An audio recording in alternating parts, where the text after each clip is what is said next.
సమాజంలో జరుగుతున్న అసాంఘిక కార్యక్రమాల పట్ల కఠిన చర్యలు తీసుకోవాలని చెప్పి మా కాకినాడ జిల్లా ఎస్పీ గారైనటువంటి శ్రీ బిందు మాధవ్ ఐపీఎస్ గారి ఆదేశాలను అనుసరించి Kakinada sub divisional police officer ASP Shri Manish Devaraj Patil IPS గారి పర్యవేక్షణలో నిన్న సాయంత్రం Kakinada crime police station CI గారు వారి సిబ్బంది అలాగే Kakinada law and order inspector మరియు వారి సిబ్బంది అయిన మేము కలిసి జాయింట్ ఆపరేషన్ చేశాము.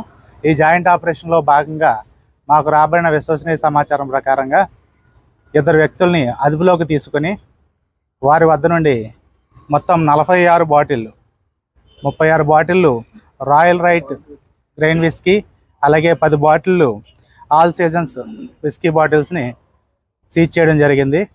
విచారణలో భాగంగా వారిని విచారణ చేయగా ఈ బాటిల్స్ తోటి వారు లోకల్లో ఉన్న షాప్స్లో కొనుగోలు చేసి విస్కీ బాటిల్ని ఆ బాటిల్లోని మద్యాన్ని వారు ముందుగా హైదరాబాద్ తదితర ప్రాంతాల నుండి కొనుగోలు చేసినటువంటి విదేశీ మద్యం బాటిళ్ళు అలాగే కాస్ట్లీ మద్యం బాటిల్లో ఈ మద్యాన్ని నింపి వాటికి పక్కాగా సీల్ అనేది వేసి ఒరిజినల్ బాటిల్ లాగే కనిపించే విధంగా చేసి వాటిని ప్రజలను మోసం చేసి వారికి అమ్మడం జరుగుతూ ఉన్నట్లుగా వారి విచారణలో ఒప్పుకోవడం జరిగింది.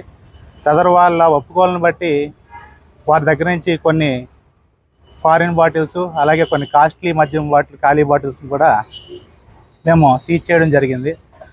ప్రజలందరికీ చెప్పేది ఏంటంటే ఇప్పుడు ఈ యొక్క మద్యం బాటిల్స్ అనేది మాఫియా ఎలా జరుగుతుందంటే ఈ విధంగా ఖాళీ బాటిల్స్ని కలెక్ట్ చేయడం జరుగుతుంది. జరిగిన తర్వాత లోకల్ ఉన్న చీప్ లిక్కర్ కానీ లేదా వేరే మద్యం కానీ ఆ బాటిల్ని అందులో వేసి దాన్ని ప్రాపర్ సీల్ చేయడంతో అది సాధారణ ప్రజానీకం కూడా కనిపెట్టలేకపోతుంది. ఇటువంటి యొక్క నేరాల పట్ల ప్రజలందరూ కూడా జాగ్రత్తలై ఉండాలని ఏదైనా ఇటువంటి సమాచారం వారికి తెలిసిన వెంటనే పోలీసు వారికి తెలియజేసినట్లయితే ఇటువంటి యొక్క నేరాలని అడ్డుకట్టు వేసేందుకు సదా మేము ప్రయత్నం చేస్తుంటామని, ఇందు మూలంగా ఈ యొక్క కల్తీ మద్యం తయారీదారులకి అలాగే ఈ అక్రమ మద్యం తయారు చేసే వాళ్ళకి పోలీసు వారి తరఫున కఠినమైన చర్యలు ఉంటాయని చెప్పి హెచ్చరిస్తున్నాం. ఇది నియర్లీ 3 to 4 months నుంచి స్టార్ట్ చేశారు. ఇందులో సయ్యద్ సలీం బాషా అనే పర్సన్ అలాగే శీలం రామకృష్ణ అనే వాళ్ళు ఇద్దరిని అరెస్ట్ చేయడం జరిగింది.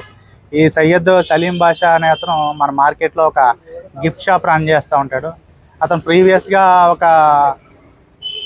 ఈ పెర్ఫ్యూమ్ బాటిల్స్ ఇలాగే ఫారిన్ పెర్ఫ్యూమ్ బాటిల్స్ కలెక్ట్ చేసి అందులో లోకల్ పెర్ఫ్యూమ్ వేసి ఇది ఫారిన్ బాటిల్ అని చెప్పేసి ఫస్ట్ ఇనీషియల్గా చేసేవాడు.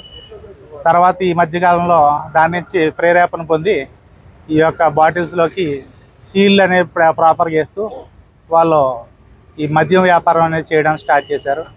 కానీ అతి త్వరలోనే వీళ్ళని మనం క్యాచ్ చేయడం జరిగింది. సో వీళ్ళు ఈ సీల్స్ అనేవి యూజ్ చేయడం కోసం ఇటువంటి ఈ హీటర్ ఇది మన ఈ డ్రయర్ని యూజ్ చేసి ఈ సీల్స్ సంబంధించి ప్లాస్టిక్ సీల్స్ అనేది ఇతను విజయవాడ నుంచి కొనుగోలు చేస్తున్నట్టు చెప్పుకొచ్చాడు. అవన్నీ కూడా లోతైన దర్యాప్తు జరిపి ఈ యొక్క దీంట్లో వేరే పాత్ర ఉంది, ఈ బాటిల్స్ ఎక్కడి నుంచి వస్తున్నాయి, తర్వాత ఈ సీల్స్ ఎక్కడి నుంచి వస్తున్నాయి, ఇవన్నీ కూడా ప్రాపర్గా దర్యాప్తు చేయాల్సిన అవసరం ఉంది. ప్రస్తుతం వీరిని అరెస్ట్ చేసి ఈరోజు కోర్టు వారి ముందు ప్రవేశపెట్టడం జరుగుతుంది. అదే దర్యాప్తులో కానీ తెలియదు, ఉండొచ్చు. ఎందుకంటే బాటిల్స్ నార్మల్గా ఏం జరుగుతుంటుందంటే 5 star హోటల్స్లోనూ లేకపోతే కొన్ని విదేశీ మద్యం అమ్మకాలు జరిగే షాప్స్లోనూ కన్జంప్షన్ అయిపోయిన తర్వాత వాళ్ళు బయట పడేయటం లేకపోతే వీటిని వేరే వాళ్ళకి సేల్ చేయడం జరుగుతూ ఉంటుంది. దాన్ని వీళ్ళు కొనుగోలు చేస్తున్నారు. దీని మీద కంప్లైంట్ కాదు, మనమే దీని మీద ఈ ర్యాకెట్ జరుగుతుంది అనే ఒక చిన్న సమాచారం మీద మనం దీని మీద లోతైన నిఘా పెట్టడం జరిగింది, క్రైమ్ వాళ్ళు మనం కూడా.